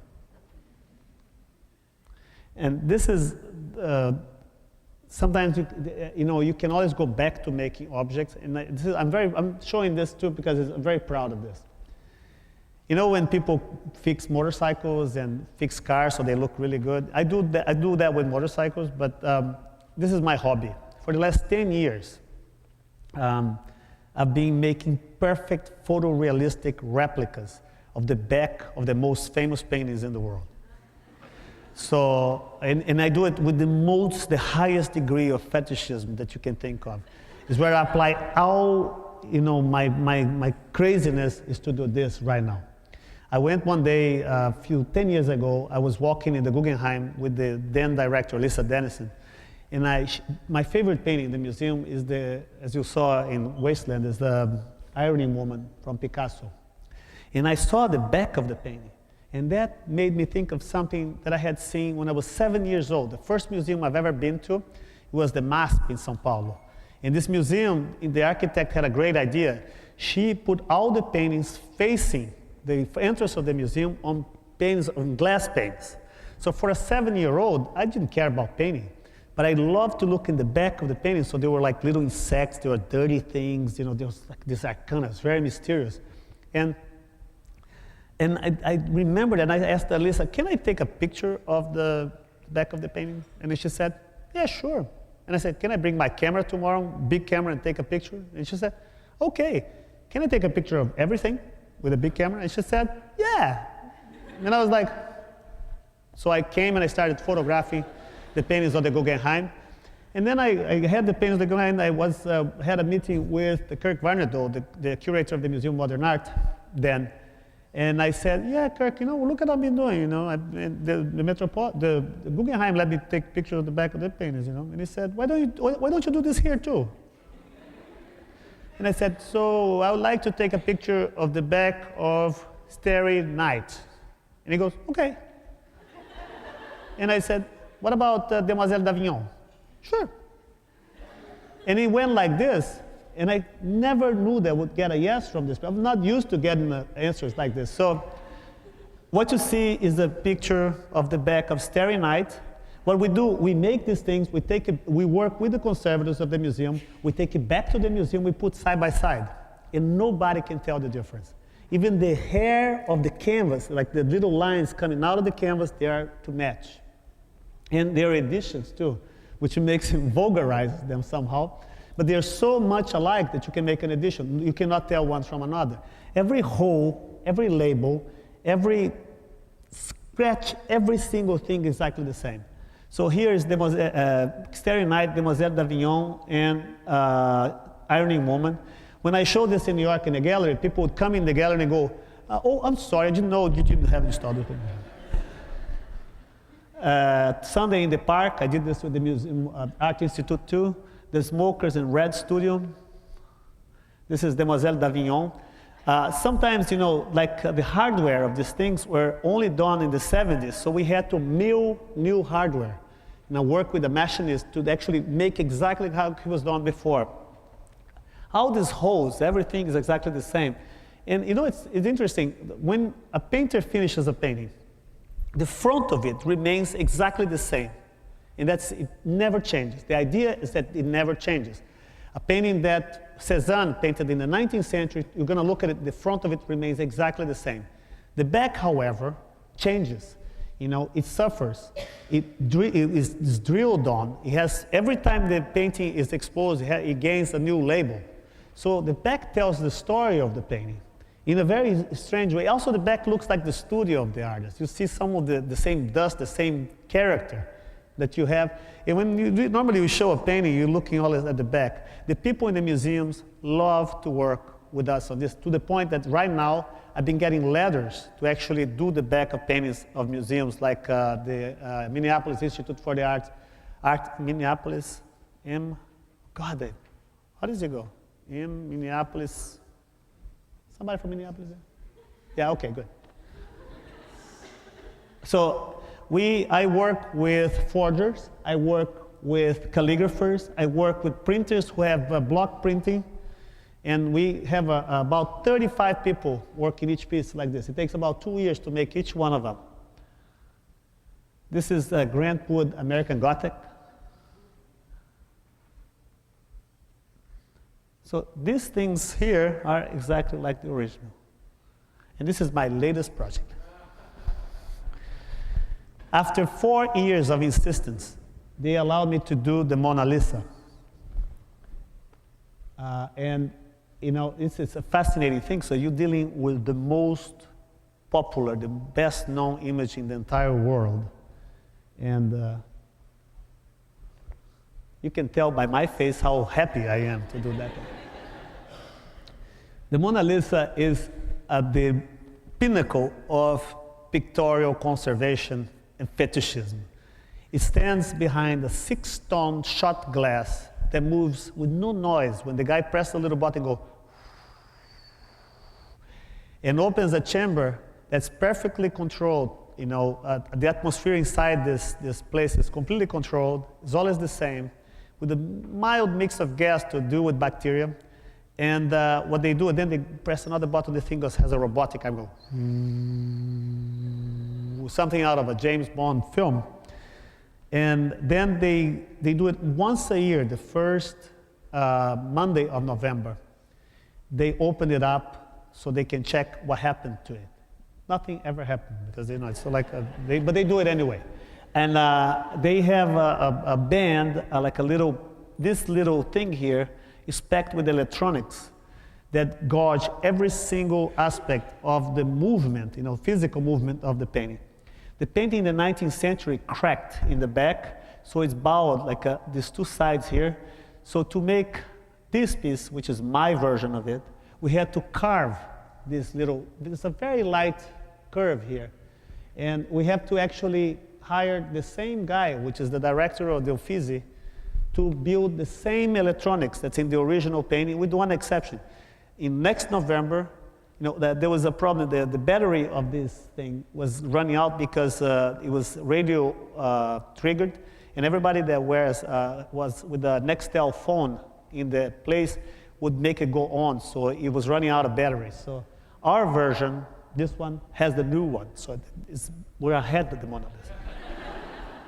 So this is what the bands look like. They work, And in the next November, I was invited then to go to the Louvre to compare my version to their version. So next time I'll bring more pictures for sure. This is another thing that involves participation, is the work that I did in the Chapelle de Célestin in Avignon with the entire community and people who work with the flower business. So we did this version of the Sower from Van Gogh in the cathedral. And it was beautiful because after working 3 years with garbage, I deserved that. It smells good. And this is another work that I did with the Jeff Bezos Foundation. They gave $1 to everybody who sent paper crane to help the relief effort to build schools in the areas affected by the tsunami in Japan. So Jeff Bezos' mother called me. She said, "What would you do with 2 million cranes?" I said, "I'll send them over." I didn't know there were 2 18-wheeler trucks. I could fill this entire theater up to here with 2 million trucks, 2 million paper cranes. But I did this big paper crane working with local schools, and we sell the posters to support continually support the efforts of rebuilding schools in Japan. This is another. Don't put the sound on because the woman has an amazingly annoying voice, the reporter. But this is I did for Rio Plus 20. I made a studio in one of the areas where the convention was happening, And I invited everybody to bring the water bottles and the garbage that they were having there to place it. So it's like all the city coming to make a drawing of the city from inside the city. In 5 days, 10,000 people came. So it was the entire population coming to help making the drawing. Now, if you think, having 10,000 assistants, it's not a really productive thing. But this is what the thing looked from the floor, and then she has a revealing. It's the postcard of Rio, And I end up with this because, I show things, it looks like everything that I do is really, it's nice, and it came out good, and it works. It's not. What I'm looking back, I see a straight line to the point I made my first drawing, or the moment I was with my grandmother in that sofa that I explained before. But when I was actually doing these things, especially when I'm talking to people who are actually considering a career in the arts, you have so many choices, and it's so easy to go one way and not go the other.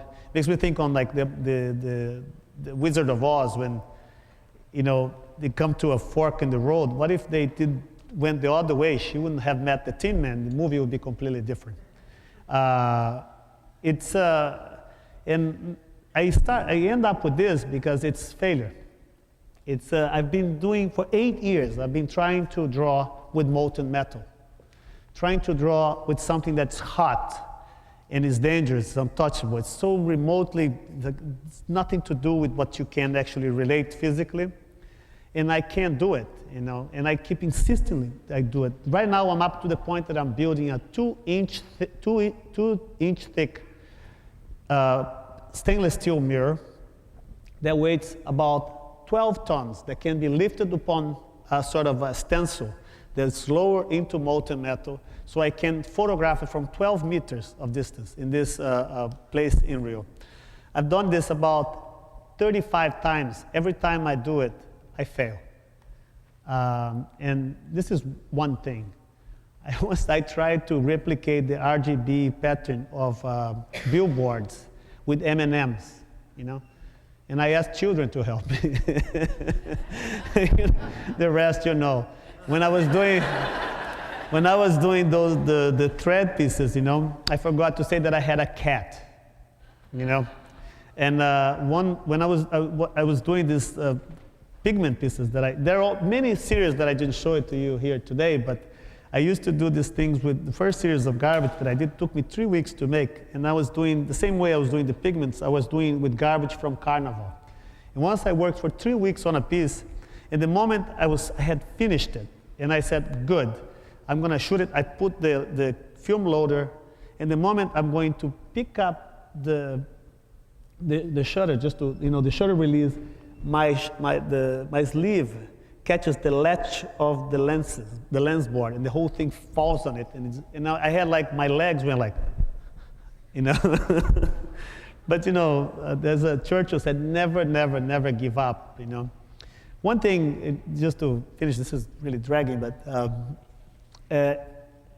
if I could do this, anyone could. Anyone can. You just need to be very insistent, and you need to believe in what you're doing. And the reason I kept doing it and I keep doing this is because I have always to emphasize this belief, which doesn't come naturally sometimes.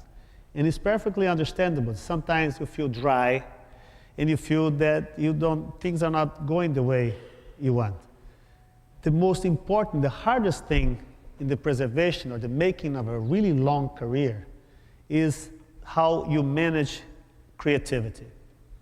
And to believe that, for that you have to trust your own cycles, your own biorhythms. When are you more creative? When are you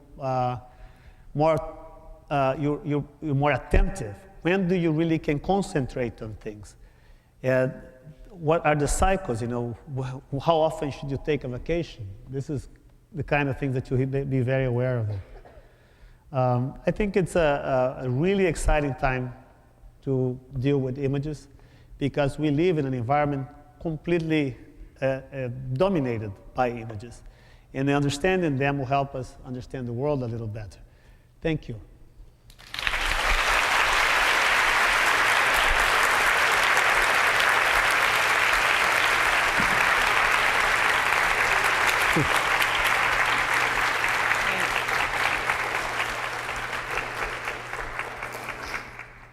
Hey, where are you going? Do we have any questions? If you don't ask me questions, I'm going to ask you questions. Okay. Hi.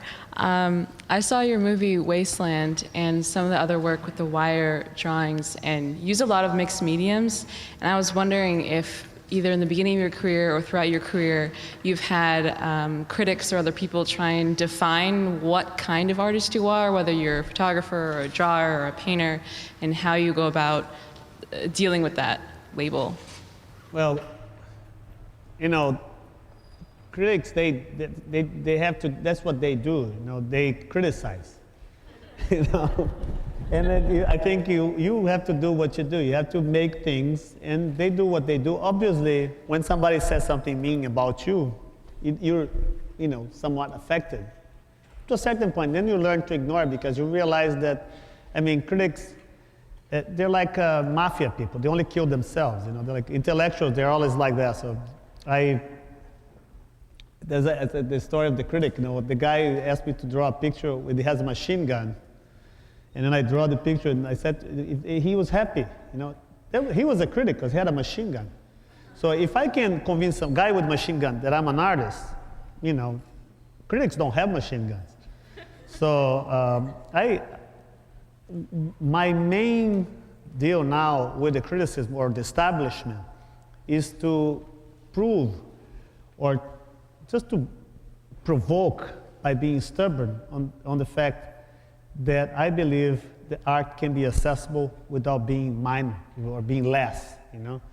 And for instance, in Brazil, where contemporary art is still a concept in the making, there is a tendency, you know, as the country becomes more affluent economically, to take the idea of art to a sort of to use art as a tool of exclusion, or to use the language of art as a language of separation, of somebody being better.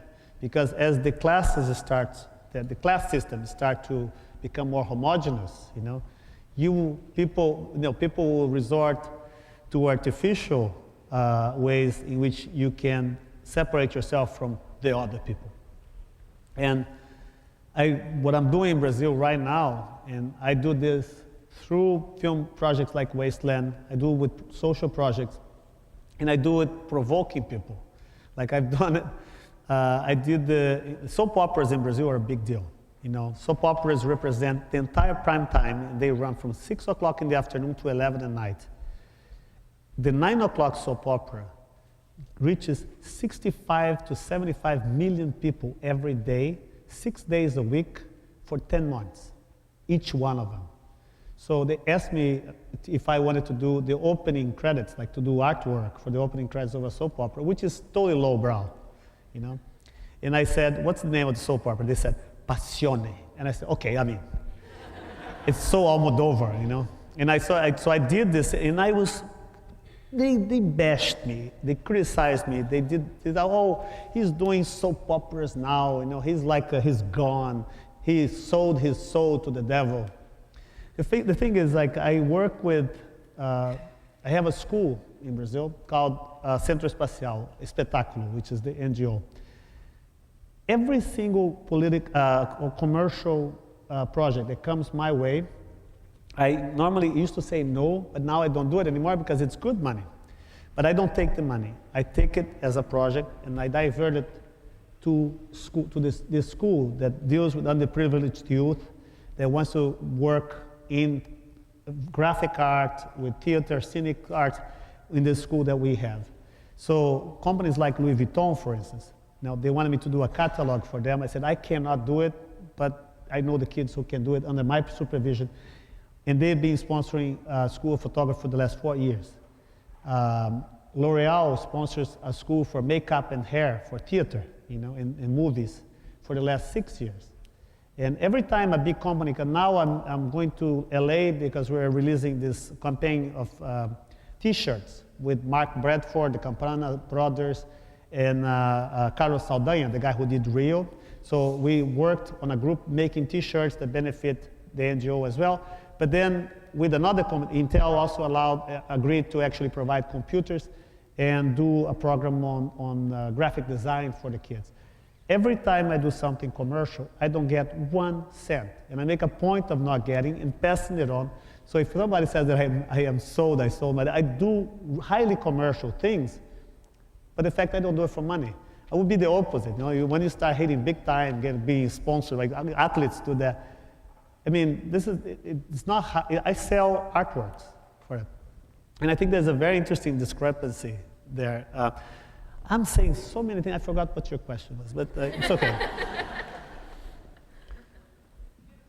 About criticism, yeah, that's it. Oh, yeah. Hi, my name is Sarah Carmody, and I think we're having dinner together after this, actually. So nice to meet you in an informal way. Kind of an awkward transition now that you started talking. Was it close or far? Awkward transition now that you're talking about L'Oreal, but I think as a senior, or someone who is about to graduate with a sculpture degree, my biggest concern is how to make all of my ideas happen, how to basically subsidize all the ideas that it seems. I don't plan on getting shot, basically, in a tuxedo. So I'm just wondering, if you could speak a little bit on the transition from, yes, having these ideas to going to having someone make Wasteland. Well, there are like obvious things that one can explore, you have to be where there are things that what you're doing, where things are happening, If I would give advice to a young artist, the first thing I would say is move to New York or move to London, move to a center where there's a concentration of contemporary art activities. I think this would really, and be exposed as much as you can to that environment, find out how it works. I mean, nobody ever told me that galleries work on a 50% basis, They represent you, but they take 50% of what the prices of the work. This is something that's good to know. Also, map out your environment, your professional environment. If you are in a place, I think places like Paris, New York, big centers, and Boston is a great center too. I'm not saying anything bad about Boston, please. It's a city that, but when I'm teaching, normally what I figure that I can really teach very little. I can pass very small amount of knowledge, but most of the knowledge that's generated in school comes from group dynamics. It's actually you speaking to your own peers and sharing information, And sometimes it's good to know that your future as an artist is going to come from the same pool.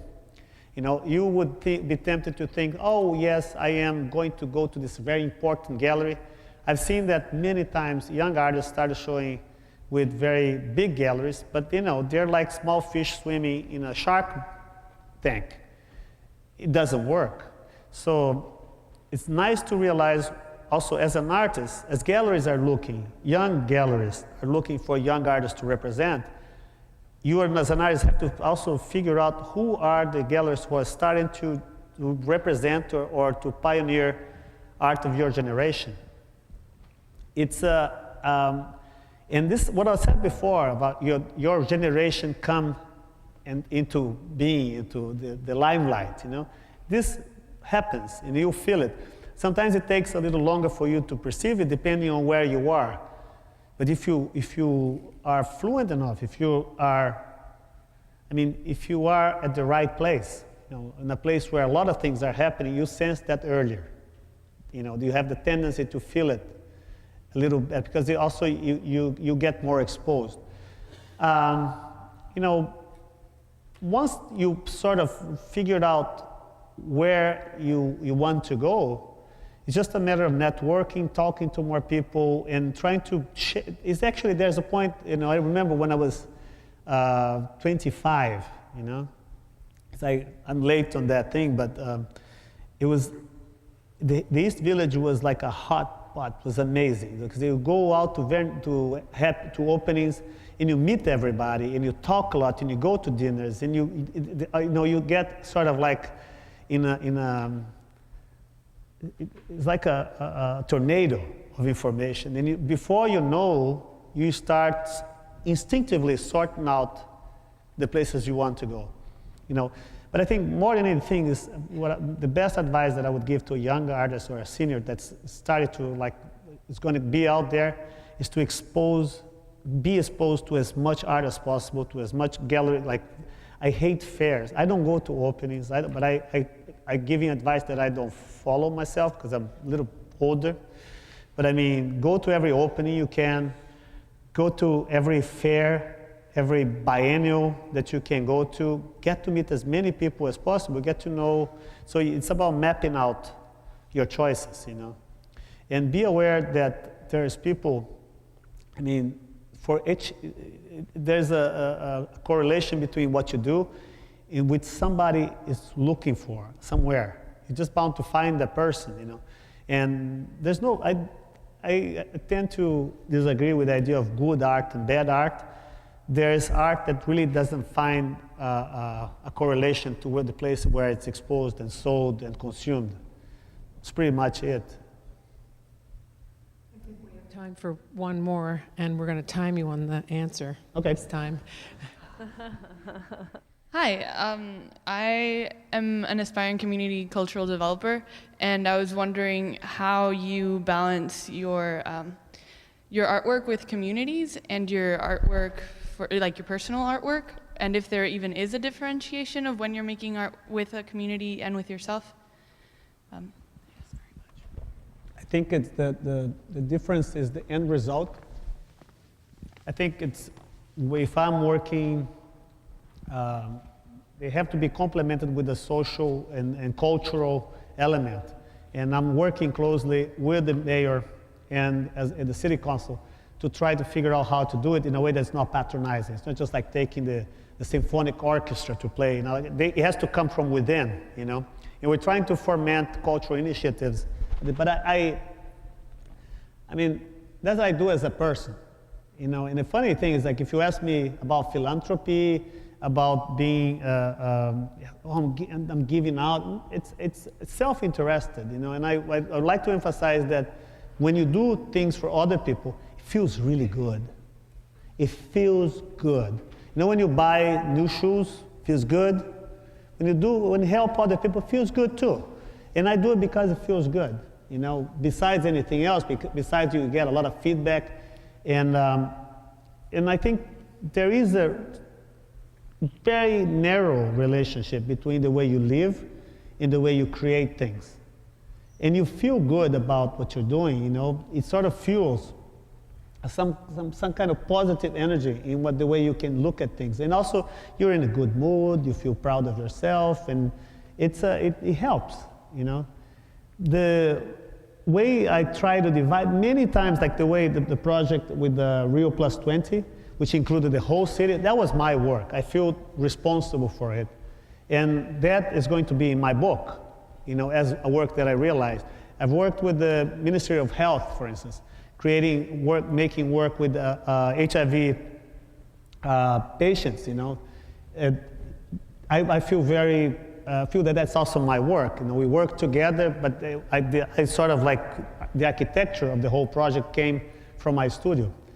And what I was saying that when you're a young artist, you want to do everything by yourself. I think the moment you want to show the world who you are, the moment you reach the turning point of maturity was when you start realizing that you're not alone. That first of all, you have the public. The public is very important, And the artist will say, nobody knows, nobody understands me, I'm ahead of my time, He's just lying to himself. He's being a hypocrite. That same guy, if somebody comes and says, oh, I love your work, I really like it, oh, I've seen this here and there. It's very important that the other thing is, once you realize that the public is actually feeding you with ideas, you realize that you're doing so many things, you work with people. And the people who work with you are also informing you, and you start being more porous, more open to these people. Recently, I'm going even farther. I'm trying to make art with the public and trying to actually engage the idea of which is it goes both ways. You're actually looking and making at the same time, which is a very old idea. I'm not inventing this. I'm just sort of recovering somehow. I think there's something else I wanted to say, but I forgot. Well, thank you so much. Hope I haven't bored you too much.